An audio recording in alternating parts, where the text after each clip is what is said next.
Part 1. The hidden lever of the invisible world. There are places in this world where the veil is thin, not thin in the romantic sense, but in the dangerous, potent, reality-bending sense. I found one of those places in the depths of Morocco, far beyond the markets and mystics, inside a ruin said to whisper secrets to those who don't flinch. I went there not as a seeker, but as one who had already seen too much, and still didn't understand why the same few always seemed to shape the world while the rest of us were left reacting. It was there that I encountered a man, not a sorcerer, not a priest, but something in between, who revealed to me a truth that shook the architecture of my mind. He said, "You think they use light to rule? No, they use shadow, and they've mastered how to feed on your resistance to it. You've been taught to avoid your darkness, to bury your rage, to repress your envy, to silence your lust and shame and terror. But what if I told you that the top 1%, those who shape finance, policy, media, and even spiritual narratives, know something most don't? They don't run from their shadow. They wield it. Not because they are evil, but because they understand a principle few dare to touch. Whatever you deny controls you, but whatever you integrate becomes your power." This is the essence of the shadow energy technique. The deeper you can sit in the fire of your own suppressed emotions without flinching, the more reality begins to bend around your will. The elite don't waste time pretending to be good. They aren't interested in virtue signals or spiritual bypassing. They study archetypes. They study mass psychology. They understand that the collective shadow is a source of untapped, raw, kinetic energy. And they know how to use it to influence the subconscious of billions.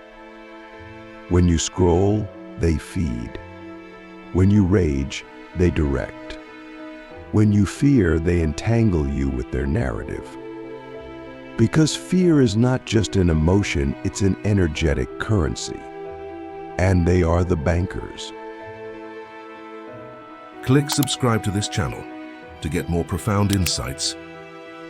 What most people don't know is that this technique is not inherently dark or evil. It's neutral. It is simply the mastery of unclaimed energy.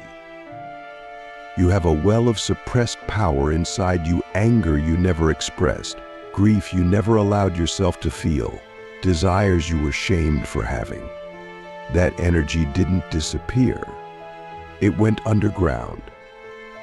And the elite know that if they can keep you disconnected from it, they can use it against you. But the moment you reclaim it, the game changes. You stop being a puppet and you start becoming a player. Let me tell you what that man in Morocco told me. The world is not shaped by those who meditate in silence. It is shaped by those who can enter the collective unconscious and plant symbols in the soil of fear. That's how advertising works. That's how political campaigns are crafted. That's how global narratives are written. Symbols, archetypes, shadow frequencies. And unless you know how to see them, you are entranced by them. So how do we break free? How do we use the shadow not to dominate but to liberate? It starts with this realization: your shame is a gate, not a prison. Every emotion you've repressed holds a key to a part of your soul. If you can sit with it, listen to it, breathe into it without judgment, it begins to reveal its function. Anger becomes boundaries. Jealousy becomes clarity. Fear becomes foresight. Lust becomes creative fire. The elite use these energies externally, but the awakened use them internally to integrate, to transmute, to evolve. Have you ever wondered why you feel so drained after watching the news? Or why you scroll endlessly, knowing it's draining you, but unable to stop? That's not weakness. That's energy manipulation. The elite understand that when you are caught in emotional loops, your coherence breaks. You become suggestible. You seek comfort. And in that state, they insert the next narrative, the next product, the next ideology. You think you're consuming content, but your energy is what's being consumed. Now ask yourself something that will change your life. What part of yourself do you fear feeling the most? That's the shadow the elite have already mapped in you. That's the part they poke with their stories, their images, their solutions. But what if, instead of running from it, you turn toward it? What if you sat in a room, lights off, distractions gone, and invited that part of you to speak? Not to fix it, not to shame it, but to know it. That is the first step in shadow energy mastery, familiarity. The second step is embodiment. You must learn to feel the energy of the shadow in your body without collapsing into it. Breath is your anchor. Presence is your shield. You don't identify with the shadow, you witness it. You give it a form, a voice, a rhythm. And then, like the elite do, you give it direction. You channel it into art, into movement, into decisions, into boundaries, into vision. This is not chaos. This is spiritual martial arts. The third step is pattern disruption. The elite use repetition to program the masses. Repetition of fear, repetition of disempowerment, repetition of distraction. But when you begin to live consciously, you break those loops. You say no to the dopamine traps. You rewire your nervous system. You become unpredictable to the matrix. And unpredictability is the first sign of sovereignty. Let me reveal a technique they use that most overlook: emotional inversion. They teach you to fear what should empower you and to crave what drains you. You fear solitude, but it's where your soul speaks. You fear anger, but it's where your boundaries live. You chase approval, but it's where you lose your truth. You crave comfort, but it's where your power dies. They invert your compass. And then they sell you back pieces of yourself at a cost. To reclaim your power, you must reinvert the compass. You must walk toward discomfort not for pain's sake, but for integration's sake. You must learn to feel the full spectrum of your emotional body, not to be consumed by it, but to reclaim your energetic sovereignty. Every shadow you integrate becomes a tool. Every fear you transmute becomes a key. Every suppressed energy you embody becomes a lever in the quantum field. This is why the elite seem to bend reality. It's not because they're better. It's because they understand energy. They understand that the unconscious rules the world, and they've learned to speak its language. But once you learn it, truly learn it, your life will never be the same. You won't just react to the world. You'll begin to design it. So I ask you, from the depths of your being, are you willing to meet the parts of yourself you've abandoned? Are you willing to reclaim the energy the elite have used against you and make it your own? Are you willing to stop fearing your shadow and start training with it? Because the top 1% already are, and they're counting on you not to. Part 2. Energy is not good or bad, only directed or suppressed. When I left Morocco, I wasn't the same. Something had shifted, not in my beliefs, but in my structure. I no longer saw the world in binaries. Good and evil lost their edges. I realized the elite don't divide energy into moral categories, they divide it into utility. Either you use the energy, or someone else uses it for you. Either you master your shadow, or you become a pawn in someone else's game. The world is not run by the most compassionate, but by those who are most intimate with power and power lives, where most people are too afraid to go. You've been taught to think your light is your strength, but light without shadow is fragile. It's performative. It's unrooted. The elite know this. They don't chase love and light. They balance the scale within themselves. They make peace with rage. They master seduction. They understand grief. They honor chaos. And because they've claimed all their parts, they can enter any room, any situation, and bend it. Not because they manipulate, but because they resonate with the total spectrum of truth.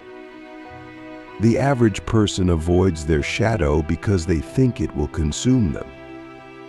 But the elite know that suppression, not expression, is where the real danger lies. Repressed energy doesn't disappear. It ferments. It leaks. It sabotages. If you pretend you're never jealous, it turns into silent resentment. If you deny your anger, it turns into passive aggression or chronic fatigue. If you bury your pain, it shows up as numbness, addiction, or disconnection. But the elite, they use precise rituals to purge, feel, transmute, and channel. Have you ever noticed how some of the most influential figures project calm, but carry an intense, almost unsettling presence? That's shadow energy, integrated, controlled, directed. It's not loud, but it's dense.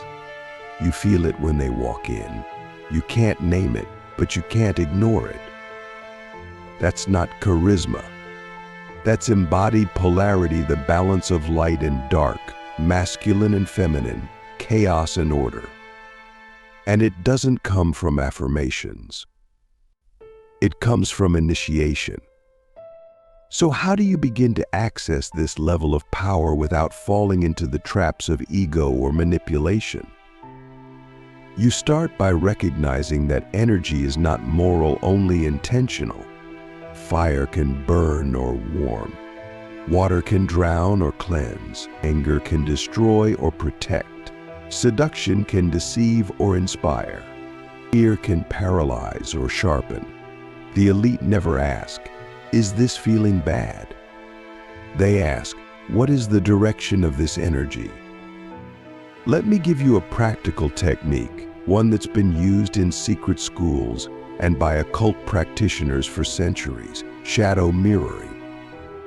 Anytime you experience a strong reaction to someone, a politician, a celebrity, a boss, even a spiritual teacher, ask yourself, what part of me are they reflecting that I haven't fully claimed?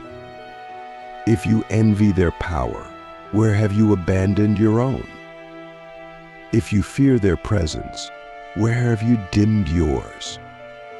If you hate their arrogance, where are you refusing to speak your truth? This practice alone can change your life. Because the moment you own what you project, the energy returns to you. Not as shame, but as fuel.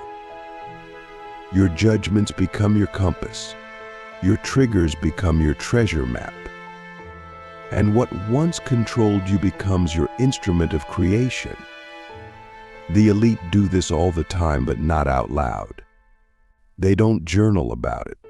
They practice it in negotiation, in branding, in ritual, in silence. They don't reject their shadow, they speak its language. That's why they seem 10 moves ahead. They're not guessing what the world will do. They're feeling the unconscious currents of the collective and riding them like waves. Now, for a deeper cut, the elite understand that the subconscious loves rhythm and repetition. So they build rituals, not just for productivity, but for programming. They use color, sound, geometry, sex, pain, and repetition to encode their nervous systems with new beliefs. They know that trauma is a program, so they override it with deliberate shadow initiation. They expose themselves to fear not recklessly, but strategically to build capacity. They don't avoid discomfort. They ritualize it. What if you stopped seeing your discomfort as a block and started seeing it as a gate? What if every time you felt resistance, it wasn't a warning but an invitation? That's how the elite think. They don't see shadow as something to fix. They see it as a door to unclaimed power. And here's the truth. You cannot access your full light until you've walked through your full darkness. You may think, but I'm not trying to control others. Good. That's not the point. Shadow energy isn't about dominance. It's about sovereignty. When you reclaim your shadow, you stop leaking energy to others. You stop needing approval. You stop getting played by the system. You become unhackable. Because your shadow is no longer a vulnerability, it's an ally.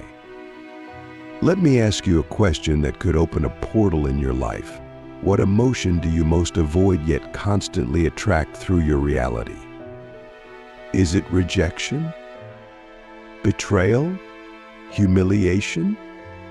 Whatever it is, that emotion holds a frequency you haven't yet learned to metabolize. And because it's unprocessed, the field keeps reflecting it through situations and people, hoping you'll finally integrate it. The elite do this with precision. They don't wait for life to trigger them. They trigger themselves in controlled environments. They rehearse pain in ritual. They simulate fear in ceremony. Why? Because when they meet it on their terms, it loses its grip. It becomes available energy, and energy, once available, can be directed. Most people live reactive lives. The elite live ritualized lives. They don't stumble into power, they cultivate it. They don't hope for influence, they generate it. And the only difference between them and you is their relationship to the shadow. They're not better. They're just braver in the dark. So how do you start? Here's a challenge. For the next 7 days, choose one uncomfortable emotion each morning. Sit with it. Name it. Breathe into it.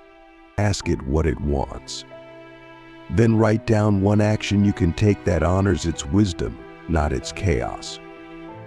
For example, if you feel envy, instead of suppressing it, ask, what does this show me I desire but haven't permitted myself to pursue?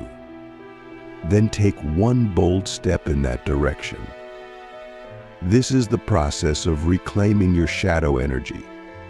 Not bypassing, not dramatizing, reclaiming. And when you do it consistently, you will feel something shift in your field. You will begin to radiate a frequency that others can't decode but can't ignore.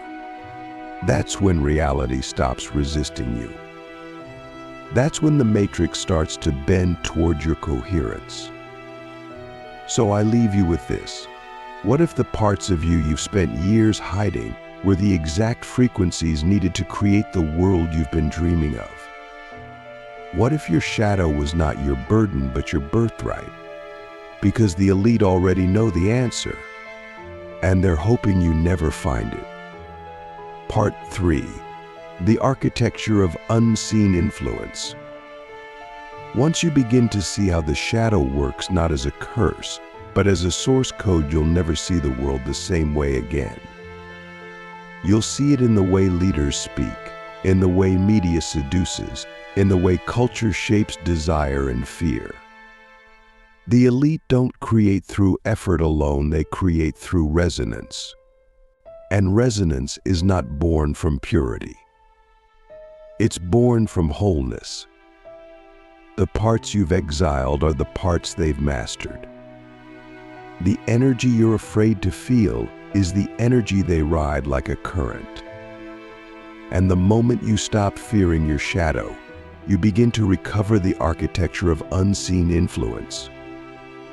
The final layer of this technique, the one the elite use to control reality, not just influence it, is mastery of the collective shadow field.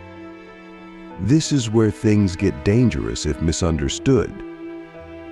You see, there's a shared unconscious between all humans, a field of archetypal energy that holds all the unprocessed emotions of the species.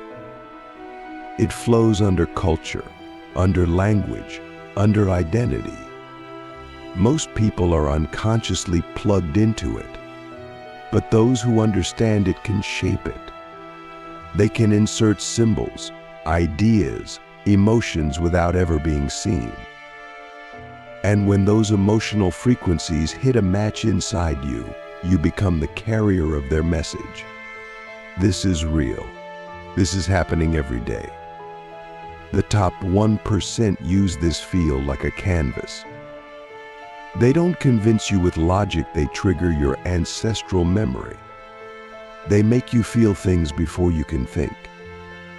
They use rhythm, color, music, symbols, architecture, repetition, trauma, and ritual to create emotional imprints that bypass the conscious mind. And once those imprints are in place, your decisions, your reactions, even your beliefs begin to form around them like crystals growing around a seed. This is emotional encoding, and it's the most powerful form of reality control ever discovered. Now ask yourself, what decisions have you made that weren't truly yours? What desires do you have that were implanted through repetition and emotion? What fears do you carry that belong to your parents, your nation, your religion, but not you? These are not small questions. These are the questions that break the spell. Because once you see the matrix, you can't unsee it. And once you regain your energy from it, you become sovereign again. But here's the twist. You can use the same technique to create your own timeline, not just as an individual, but as a reality architect. The key is to become deliberate with your emotional frequency, to stop consuming energy unconsciously and start generating it intentionally. Every morning you attune to your future timeline as if it's already real. You activate the emotions that match it.